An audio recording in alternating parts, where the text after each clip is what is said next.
ቀኑ ሰኞ ነው። ሰዓቱም ረፋድ አካባቢ። እዚሁ ቻናል ላይ ባስቀመጥኩት የቴሌግራም አድራሻ በኩል መልእክት ተላከልኝ። ከዚህ በፊት አውርቼ የማላውቀው ግለሰብ መልእክቱን ሲልክልኝ ለሰላምታ እንኳን ጊዜ አልነበረውም። መልእክቱን ነክቼ ወደ ውስጥ ገባሁ። አንዳች ጽሑፍ ከማስፈንጠሪያ ወይም ከሊንክ ጋር አክሎ ልኮልኛል።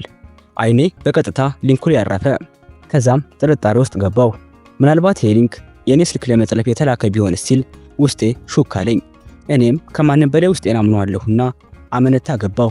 በዚህ መሃል ነው አይኖቼ ጽሑፎች ላይ ያረፉት። ማንነቱን ሚስጥር ያደረገው ይህ ግለሰብ ሊያጋራኝ የፈለገው አንዳች ነገር እንዳለ ተረዳሁ። ጽሑፉንም ቃል በቃል ላጋራችሁ ፈለግኩኝ። ከዓመታት በፊት የቻይኖች ካምፓኒ ውስጥ ተቀጥሬ ሰርቻለሁ። በዚያ ያሳለፍኩት መከራና ሰቆቃ ከቶ የሚነገር አይደለም። ዛሬ እኔ ያሳለፍኩትን ህይወት በመጠኑ ቢሆን የሚያሳይ ቪዲዮ አየሁኝ። ሌሎችም ሰዎች ብታጋራውና መማሪያ ቢሆን ሲል ብሶት አዘል የሆነው ጥያቄውን አቀረበልኝ። አሁን በሙሉ ልብ ሊንኩን ነክቼ ገባሁ። አንዳች ቪዲዮ በሊንኩ ውስጥ ተደብቆ ተመለከትኩ። ምናልባት ቪዲዮ መንፈስን የሚረብሽ ኃይል በውስጡ ይኖራል ስል ፈራ ተባ እያልኩኝ አውርጄ ከፈትኩት። የቪዲዮ መጀመሪያም አዲስ አልሆነብኝም። ከዚህ በፊት ተቀንጭቦም ቢሆን በሶሻል ሚዲያ ላይ ሲጋራ የተመለከትኩት ነበር። ወደ ውስጥ ስገባ ግን ንዴት፣ እልህና ውርደት የተቀላቀለበት ስሜት ይሰማኝ ጀመር።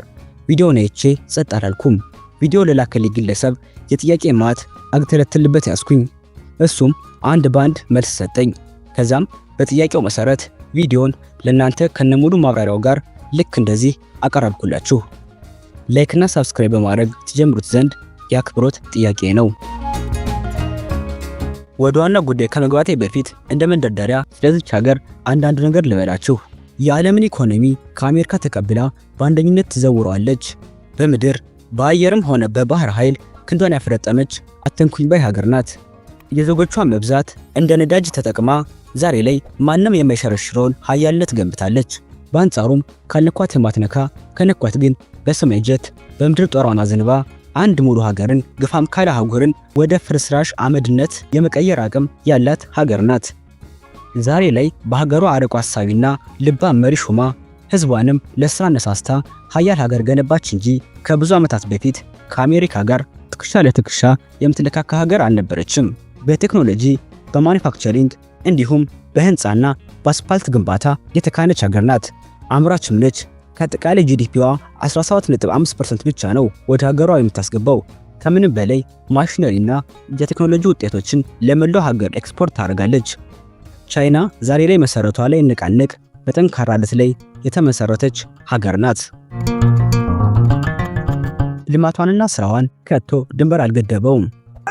በተለይ እንደ አፍሪካ ያሉ ሀብታቸው ጠላት ሆኖ የሚያባላቸው ሀገራት የቻይና ብቻ ሳይሆን የመላው ዓለም ቀልብ መጣያ ናቸው። ቻይና ግን ጨዋታውን የተረዳችው ትመስላለች። እንደና አሜሪካ መሳሪያ የላከች አሸባሪ ኃይልን አልፈጠረችም። መፈንቅለ መንግስትም ያስነሳች አልገዛ ያላትን ሁሉ በጉልበት አላንበረከከችም። ግርግርና ጦርነት አስነስታ ማዕድኗንም አልዘረፈችም። ይልቁንስ ያደረገችው ይህን ነው። ቻይና የምታምነው ሰጥቶ በመቀበል ህግ ነው። ነገር ግን ትንሽ ሰጥቶ ብዙ መቀበል፣ ገቢ በማንኪያ ወጭ ባካፋ እንደሚሉት ከራሳቸው እድሜ በላይ አሻግረው ማየት ለማይችሉ የአፍሪካ መሪዎች ደግሞ ይህች ጨዋታ ሳጥማቸው አትቀርም። ትምህርት ቤት ልሰራላችሁ፣ አስፓልት ሊገንባላችሁ፣ ያውም በራሴ ወጪ ያለች እድሜ ልካቸውን ከፍለው የማይጨርሱት የብድር አዘቅት ውስጥ ትከታቸዋለች። እሷም መክፈል እንደማይችሉ ሳታውቅ ቀርታ አይደለም፣ ይልቁንስ እንደ ቺዝ ባሻት ቦታ እያነሳች ቁጭ ልታረጋቸው እንጂ። ብድሩን መክፈል አቅቶት የሚንገዳገድ ሀገር መጨረሻው ለባርነት ማጎብደድ ነው። ቻይና እጇ ረጅም ነው። ለዚህ ማሳያ የአፍሪካ ህብረት ነው። የአፍሪካ አንድነትና ህብረት ያሳሰባት ይመስል የመሰብሰቢያ አዳራሹ ለመገንባት ስታመለክት ቻይናን የቀደማት አልነበረም። ህልሟ የተሳካላት ቻይና አስውባ አሳምራ ላዩንም በሶላር ፓኔል ለብጣ ትልቅ አዳራሽ ገነባች። ነገር ግን ማንም ሳያውቅ በአዳራሾቹ ውስጥ ድብቅ ማይክሮፎኖችን ቀበረች። ያኔ ነው በእድሜ መግፋት የተነሳ በተሰበሰቡበት ጭልጥ ያለ እንቅልፍ ከሚወስዳቸው የአፍሪካ መሪዎች ቀድማ በአዳራሽ ውስጥ የሚወራው የሚነሳው ሐሳብ የፈሱት ሳይቀር በብርሃን ፍጥነት ቻይና ይገባ ያዘው። እቅዳቸውና ዓላማቸውን በቀበረቻቸው ማይክሮፎኖች በብዙ ማይል ርቀት ላይ ሆና የምታዳምጠው ቻይና በማግስቱም ከነሱ ሐሳብ ጋር የሚስማማ ፕሮፖዛል ቀርጻ ከተፍ ትላለች። እና ጅሬ ሆዬ አንቺ የልብ አውቃ እያሉ በቀላሉ ወደ ተማሰላቸው ጉድጓድ ይገባሉ። አሁን ላይ በመላው የአፍሪካ ሀገራት ቻይና መረቧን ዘርግታለች። በቻይና መበለጧና ቀድማ አፍሪካ መቆጣጠሯ እንደ አሜሪካ ያሉ ሀገራት እንቅልፍ የሚያስተኛ ከባድ የራስ ምታት ነው። በኢትዮጵያ ውስጥ ቢሆን በማኒፋክቸሪንግ፣ በጋርመንት፣ በተሽከርካሪ መገጣጠሚያ፣ ባቡር ኢንዱስትሪ ምን አለፋችሁ ያልገባችበት የኢንዱስትሪ ዘርፍ የለም። ማንነቱ ያልታወቀው ተመልካቼ ያጋራይ ቪዲዮ ሙሉ ትኩረቱን ያደረገው ሙሉ ለሙሉ በቻይኖች በሚዘወረው መቀመጫውንም ዱከም ያደረገ በኢትዮጵያ ቁጥር አንድ የሆነ የጫማ ማምረቻ ፋብሪካ ላይ ነው። በቪዲዮ መጀመሪያ ላይ የተመለከትኩት ይሄንን ነው። በዚህ ድርጅት ውስጥ የሚሰሩ ሰራተኞች በዚህ መንገድ ወደዚህ የግዞት መንደር በጥድፊያ ተፈትሾ ይገባሉ። Don't waste your time, hurry up. ቶሎ በሉ፣ ጊዜ አታባክኑ። ከቻይኖች አፍ የሚወጡ የችኮላ ቃላቶች ናቸው።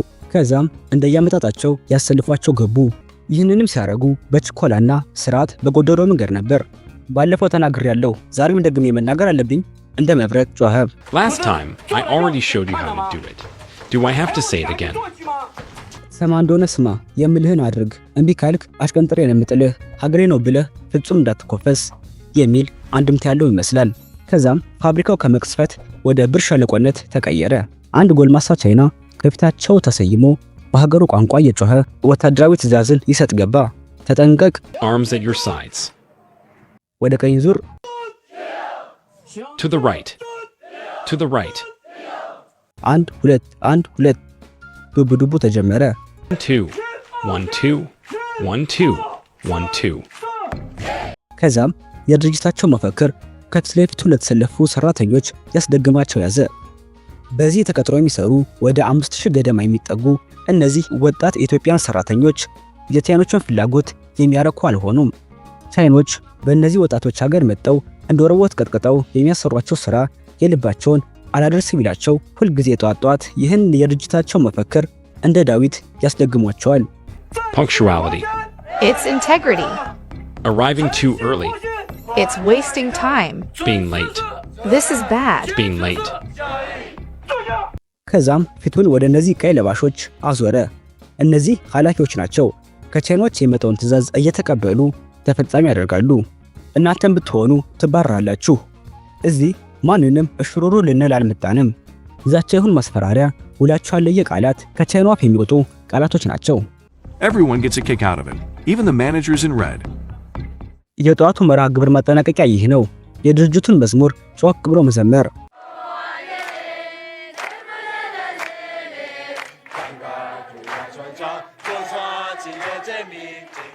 ከዛም የቀኑ ስራቸውን መጀመር የምታበስረው ፊሽካ ተነፋች። ሁሉም በሩጫ ወደ ውስጥ ገብቶ ቦታውን ያዘ። ከዛም አንገቱን ደፍቶ የዕለት ተዕለት ስራውን ጀመረ። ከጠዋቱ 1 ሰዓት የተጀመረው ይህ ስራ ማብቂያው ከምሽቱ 3 ሰዓት ነው። በእነዚህ ሰዓቶች ውስጥ ሰራተኞች የሚያርፉት ለ30 ደቂቃ፣ እሱም ለምሳ ብቻ ነው። ይህ ፋብሪካ በሀገራችን የ4 ዓመት ዕድሜ የነበረው ሲሆን በእነዚህ ጊዜያትም 8 ሚሊዮን የሚጠጉ ጥንድ ጫማዎችን አምርቶ ለገበያ አቅርቧል። እነዚህ በከፍተኛ ጥራት ተመርተው ለገበያ የሚቀርቡ ጫማዎች የምርት ጊዜያቸውን ጨርሰው ሲወጡ ምንም እንኳን በእኛው ሀገር ተመርተው ቢያልቁም ሜድ ኢን ቻይና የሚል ማህተም ይደረግባቸዋል። ባላቸው ከፍተኛ ጥራት ለዚህ ሀገር ገበያ ፈጽሞ አይቀርቡም። ይልቁንስ ወደ አውሮፓና ወደ አሜሪካ ኤክስፖርት ይደረጋሉ። ሰውየውም አለ ኢትዮጵያን የመረጥነው በዚህ የሰው ኃይል በጣም ርካሽ በመሆኑ ነው። በተለይ ከቻይና አንጻር ከቶ አይወዳደርም። የአንድ ሰው የአማካኝ ደሞዝ 30 ዩሮ ነው። በዚህ ማሪያ በቃም። ይህ ደግሞ ቻይና ከምንከፍለው በ10 እጥፍ ያነሰ ነው ሲል አከለበት። እንዲያው ማን ይሙት የትኛው ቻይና ነው በ$300 ተቀጥሮ ህይወቱን የሚገፋው? ቻይናውም ቀጠለ። ኢትዮጵያውያን የሥራ ፍላጎት የላቸውም። ቀን ሙሉ የሆነ ሰው ቆሞ እንዲቆጣጠራቸው ይፈልጋሉ። ተጋዥነታቸው ለአለቃቸው እንጂ ለስራቸው አይደለም ሲል ምሬቱን ገለጸ። እዚህ ጋር እንኳን በጥቂቱም ቢሆን እውነት አለው። ስንፍና የኢትዮጵያ መለያ ሊሆን ምንም አልቀረውም። ከመስራት ይልቅ የሰራ ማስመሰልና ለእያንዳንዱ ስራው ከደሞዙ ተጨማሪ ክፍያና እውቅና መፈለግ የብዙ ኢትዮጵያውያን ችግር ነው። ነገር ግን ይህ ቻይና በ30 ዩሮ እያሰራ ስራቸው ላይ ሰነፍ ናቸው ብሎ እጁን እኛ ላይ መጠቆሙ ፍጹም ተገቢ አይደለም። ከዛም አንዷ ቻይና በንዴት ውስጥና የሥራ አጋሯን ተጣራች። ጋውችን ተመልከች፣ ከልክ ያለፈ ማጣበቂያ ነው እየተጠቀሙ ያሉት። በዛ ላይም ትክክለኛ ቦታ ላይ አይደለም የለጠፉት። ሁሉንም አፍርሳችሁ እንደገና አስሩት፣ አፍጥኑት። አንባረቀችባቸው። እነሱም ሲያመነቱ የተባሉትን ያደረጉ ገቡ። ጀንጂን ከመንሲ ሌላዋም ተጣራች። ነይ ይሄን የማይረባ ሰነፍ ተመልከቹ አለች። ካለበት ቦታ አስነስታ ወደ ሌላ የሥራ ክፍል ወሰደችው። የድርጅቱ ዋና ስራ አስኪያጅም ተጠየቀ። እዚህ ባሉት ሰራተኞች እጅግ መናደዱንና ልቡን ልቅ ናቸው ሲል ደመደመ። ከዛም እዚህ ያሉት ሰራተኞች ፍጥነታቸው ከቻይኖች በግማሽ አነሰ ነው። ይህ ብቻም አይደለም፣ አንገታቸውን ስራቸው ላይ ደፍተው መስራት አይችሉም። ያለምንም ስራ ግራ ቀኝ እያማተሩ ስራቸውን ይፈታሉ ሲልም አከለበት። በዚህም አላበቃም። ደግነቱ የምናመርተው ጫማ ነው እንጂ መኪና ቢሆን ጉድ ሰርተውናል ሲል ጨመረበት። እነዚህ ሰዎች በቀን ከ12 ሰዓት በላይ የሚሰሩ ናቸው። በመሃል ከ30 ደቂቃ የምሳ ረፍት ጋር ብቻ፣ ለዛው በቀን 1 ዩሮ እየተከፈላቸው። ታዲያ እነዚህ ዜጎች በምን ወኔያቸው ነው እንደ ምስር ለቃሚ አንገታቸውን ደፍተው ቀን ሙሉ ሲሰሩ የሚውሉት? ለቻይኖች አእምሮ ሰላምና ረፍት የሰጣቸው አንድ ነገር አለ። በዚህ የሰራተኞች መብት የሚባል ነገር የለም። ማንም ሰራተኛ ተጎዳው ተበደልኩ ሲል አቤቱታውን የሚያቀርብበት አካልም የለም። መንግስት በዚህ ጉዳይ አላየውም አልሰማውም ሲል ዝምታውን መርጧል። ቻይኖችም የሀገሪቱ አስተንፋስ የሆነውን ረብጣ ዶላር ወደ ሀገር በማስገባታቸው የትኛውም አቤቱታ አቅራቢ እነሱ ሊረታቸው እንደማይችል ጠንቅቀው ያውቃሉ። ሰራተኞችም ይጠየቁ ያዙ። ደሞዝሽ ስንት ነው? የጋዜጠኛው ጥያቄ ነው። እሷም ፈራ ተባ ያለች ያለቃዋን ዓይን ሰረቅ አድርጋ ያየች 50 ዩሮ ስትል መለሰች። ማንም ሰራተኛ በዚህ ቦታ ሆኖ መጥፎ አስተያየት መስጠት አይችልም፣ ምክንያቱም ውጤቱ ምንም ርኅራኄ የሌለው ከስራ መባረር ነውና። ለዛም ነው ይህ ግለሰብ በድብቅ ስልኩን ሰጥቶ የምነግራችሁ ነገር አለኝ ደውሉልኝ ሲል ሹክ ያላቸው። እነርሱም አላሳፈሩትም። ካሜራቸውን አንግበው ቤቱ ድረስ አቀኑ። ይህ ሰራተኛ በዚች ጠባብ ክፍል ውስጥ ኑሮን አድርጓል። ስራ ከጀመረ 1 ዓመት ከ6 ወሩ ነው። ለዚች ጠባብ ክፍል ቤት በወር 20 ዩሮ ይከፍላል። ከዛም በእጁ የሚቀረው 10 ዩሮ ብቻ ይሆናል ማለት ነው። እችንም እንዲያሳጡት ስለፈራ ፊቱን ማሳየት ከቶ አልደፈረም። ስቃዩን ግን ልክ እንደዚህ ሊተርክላቸው ያዘ። በዚህ ድርጅት ውስጥ ነጭ ላባችን ወጥተን እየሰራን እነሱ ግን የሚከፍሉን ደሞዝ እጅግ የወረደ ነው። በዚህ ያለው መሰረታዊ ችግር ይሄ ነው። ለመብታችን እንዳንከራከር በዚህ ዲሞክራሲ ይባል ነገር የለም። በዚህ ድርጅት ውስጥ ለምንፈጸመው ማንኛውም ችግር መቋጫው ከስራ መባረር ነው። ልባቸው ራርቶ ካዘኑልን ከ5 እስከ 15 ዩሮ ደመወዛችን ላይ ይቆርጣሉ። አያርገውና ይህ ግለሰብ የግል ችግር አጋጥሞት ከስራ ገበታው ቢያረፍድ ቢያንስ 10 ዩሮ ከደመወዙ ላይ ተቋራጭ ይደረጋል። ስለዚህም ይህ ሰው በወሩ መጨረሻ ላይ የሚደርሰው 20 ዩሮ ብቻ ይሆናል ማለት ነው። ይህችም ለቤት ክራይ ብቻ ነች። ሆዱን በምን እንደሚሞላ ፈጣሪ ያውቅለት። ቻይኖች አሰሪዎቻችን በጣም ቁጡና ተሎ እንዴታቸው የሚገነፍል ሰዎች ናቸው ይላል። ሲናደዱም በምናመርተው ጫማ ወርውረው እንካቀመስ ይሉናል። የተወረወረው ጫማ አይንን የሚተው አፍንጫህን ለነሱ ጉዳያቸው አይደለም። ሰውየውም ውስጡ እያዘነ ይህን ስራ መልቀቅ እፈልጋለሁ ሲል ንግግሩን ቋጨ። ሐኪም ተመርቆ ስራ አጥ በሆነበት በዚህ ዘመን ስራ አጥ ከመንከራተት አይበልጥምና በገዛ ሀገርህ እንደ ባሪያ እየተረገጥክም ቢሆን መስራቱ አማራጭ የሌለው ውሳኔ ሳይሆን አይቀርም። ስለ ቻይኖች ሴራ በዚህ ብቻ ወርቶ መቋጨት አይቻልም። ለዛሬ የኢንዱስትሪው ዘርፍ በጥቂቱ ለመቃኘት ሞከርን እንጂ ሰሞኑን የመጣው ሴቶችን በሚስት ሰበብ እንደ ዕቃ ተከራክረው የሚገዙበት እውነት ከቶ ስለሚባል አይደለም። ከምንም በላይ አስከፊና አሳዛኙ ነገር እነዚህ በጥሩ ዋጋ ተሽጠው ለሚስትነት ቻይና የሚገቡት ሴት እህቶቻችን መጨረሻቸው እብደት መሆኑን ስንቶች ታውቃላችሁ? ይህን ሐሳብ ከነሙሉ ማብራሪያው ለዚህ ጉዳት ሰለባ ከሆኑ እህቶቻችን አፍ እያጣቀስን ስለምናቀርብሎ አምላክ ከፈቀደ በዚህ ጉዳይ በክፍል 2 እንገናኝ ይሆናል። ውድ ተመልካቾቻችን ቻናላችንን ሰብስክራይብ አድርጎ ቤተሰብ የሆኑ ዘንድ ምኞታችን ነው። ቪዲዮውን ከወደዱት ላይክ አድርጉ፣ ያሳውቁን።